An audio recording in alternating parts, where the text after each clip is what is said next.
Let's get started with some sports betting news, and it's not on the positive side. For those of you who are living in the Twin Cities or anywhere in the state of Minnesota, it does not appear sports betting is coming to you. The proposal that was trying to get through the Senate has been rejected.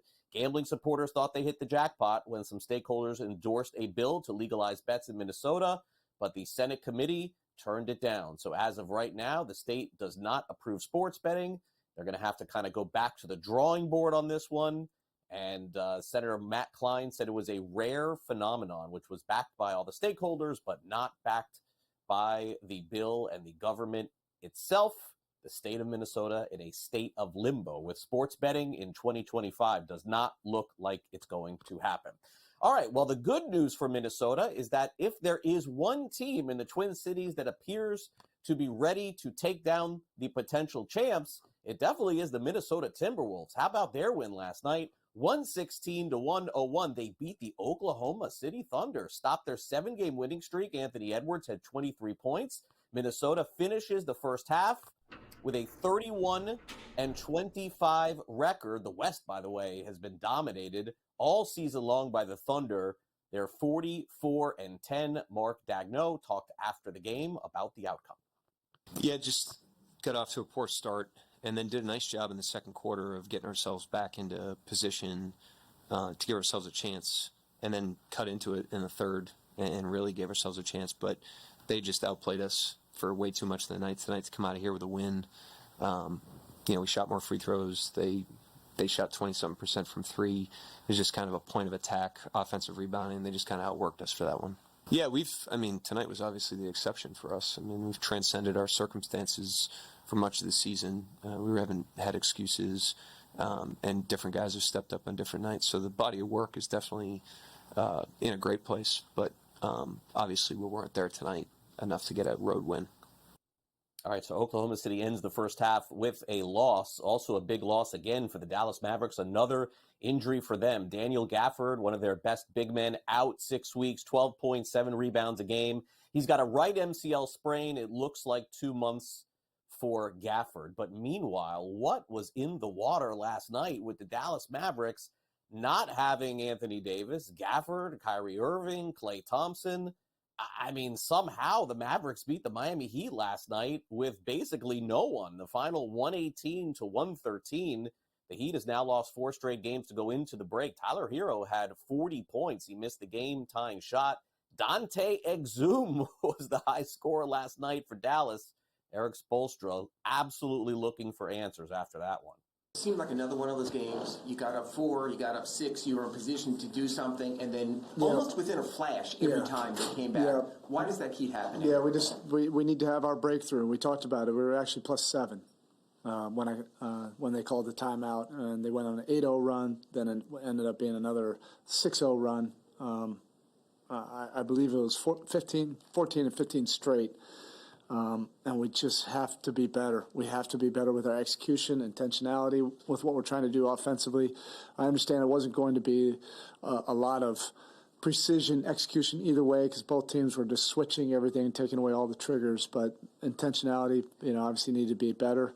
And then, we always talk about it, that you can alleviate a lot of that stuff with just multiple stops in a row, but it happened fast. By the time I called that timeout, it was a minute and a half, 8-0 run. And we're going to correct that. We're going to get better. We have enough experience with it now.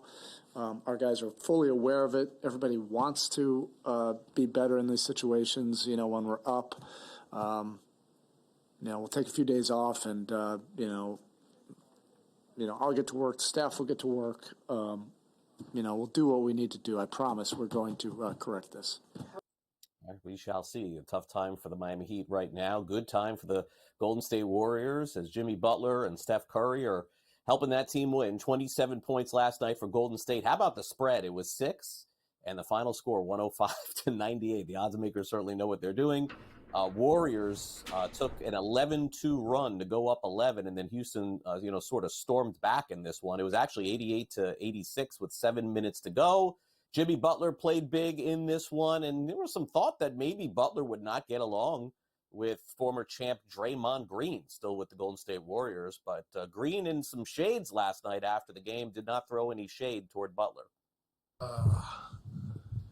He's a franchise changer. He's done that everywhere he's gone, and he is helping revitalize what we got here, the belief amongst this team now that he's arrived as opposed to what it was before he got here. It's night and day. We let one get away last night, but this one tonight we would have lost. But just having a guy like that changes everything for us. So after 4 games, what was the word you used? Evaluation? No, assessment. The assessment is great.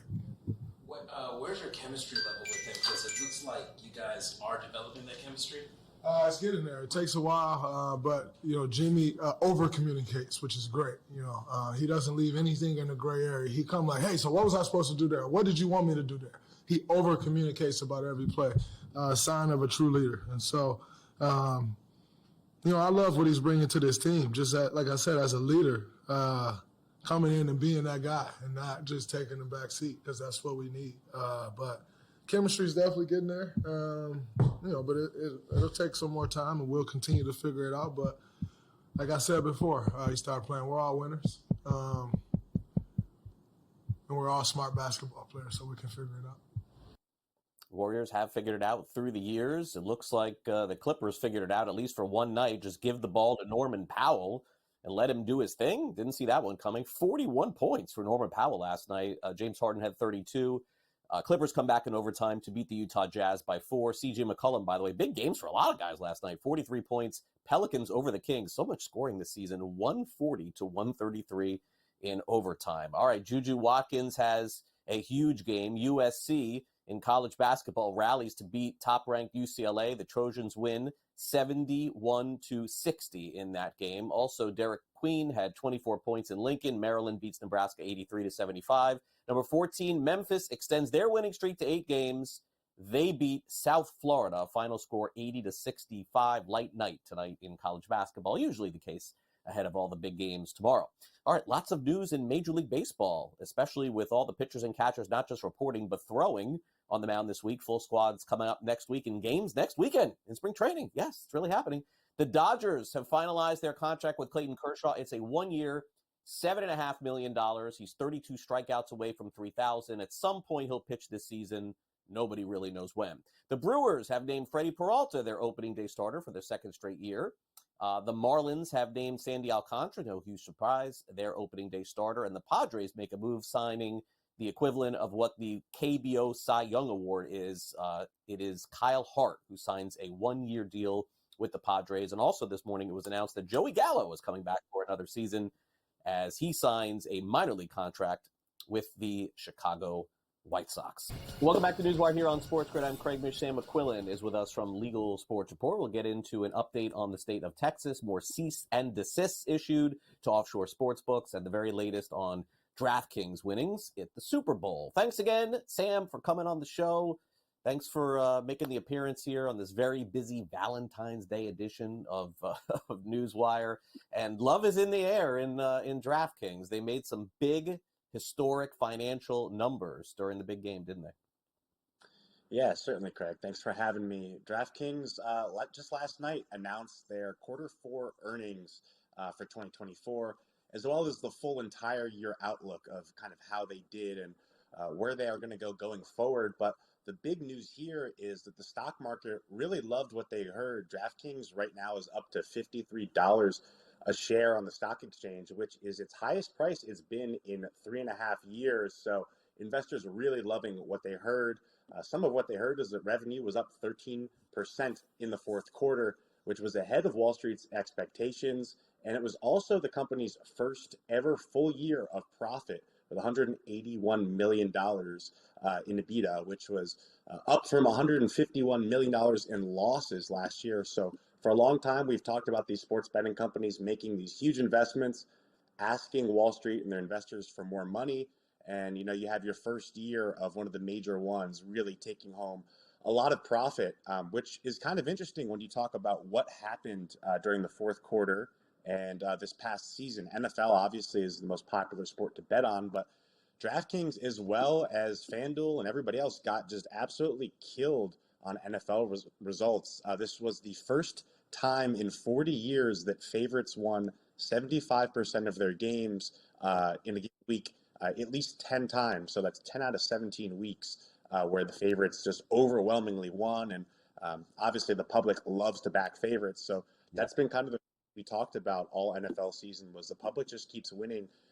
But it's not a big concern for the stock market. They see that as, what we call an industry headwind, just something that can happen. The fact that it's the first time it happened in about 40 years, people seem to be thinking that speaks less to the public necessarily getting better at sports betting and just kind of a random happenstance crapshoot occurrence. So it's interesting that they posted such low hold and bad results in the NFL, but Wall Street still really loved what they heard.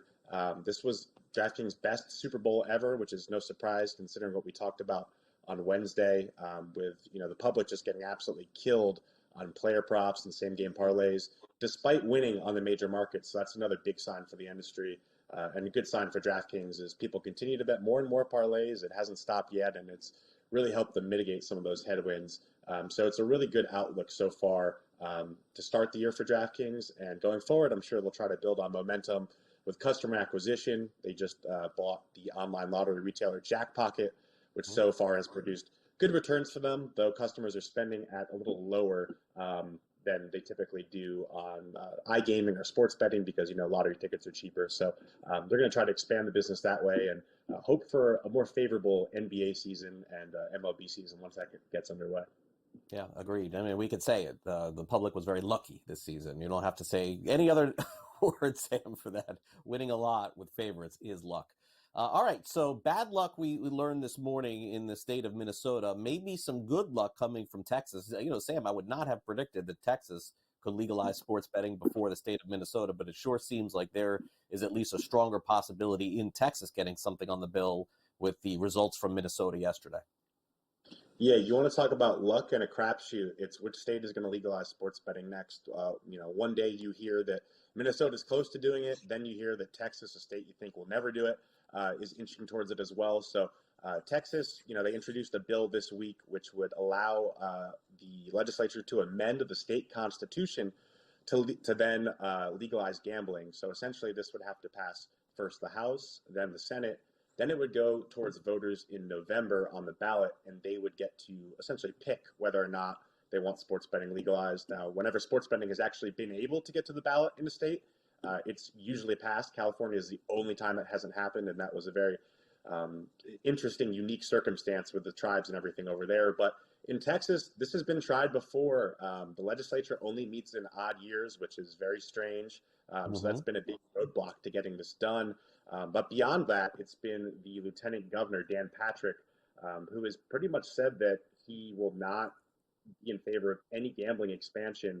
And the reason that's important is because he presides over the Senate. He basically determines what gets a vote, what even the Senate gets to take up. So as of right now, he's very aligned with the religious kind of right-wing, Old South base in Texas that doesn't want gambling expansion. That could change possibly. There was some speculation about whether he would be leaving, but as of right now, he's against it. So while this is a good kind of momentum, at least to bring the idea to the table, it's really going to take him turning around. But Texas has got a lot of attention as of late. The Adelmans obviously own the Dallas Mavericks now. They also own half of the publicly traded gambling companies, so they have a lot of influence and a lot of big reason to want sports betting legalized. Jerry Jones owns the Cowboys, has been a big proponent, as well as Mark Cuban, former owner of the Mavs, and we're really seeing the companies themselves focus on Texas as something they want to get over the finish line this year. But it's all going to come down to politics at the end of the day. The governor's in favor of it. It's getting more support, but unless the lieutenant governor changes his mind, it might be another uphill battle this year for Texas. All right. Well, maybe 2026, which is not right around the corner, by the way, a year to go there. No, it is not. Okay, so Michigan has some new cease and desist as far as the offshore sports books are concerned, telling them that you can't operate in our state anymore. I see a list of about 8, 9 here, Sam, and I've only really heard of one of them. So I'm the one that I've heard of is Bet DSI, or years ago I was familiar with them. But needless to say, what's really fascinating is that these cease and desists are being taken seriously, as we've talked about a month ago, 2 months ago. I did not anticipate these offshore sports books saying, okay, we're done. They must have really been threatened to be like, hey, like you're going to be going to jail if you don't get out, because they're following the rules.